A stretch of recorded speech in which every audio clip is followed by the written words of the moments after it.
quick, try not to yawn for the next 30 seconds. Most people already lost. One person yawns in a room, and within seconds it ripples to everyone else.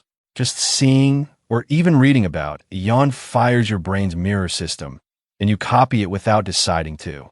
And the closer you feel to someone, the more likely you are to catch theirs. So it isn't boredom or low oxygen. It's empathy plus a quick cool down that pulls in air to chill your brain. A yawn is really your brain quietly syncing with the people around you.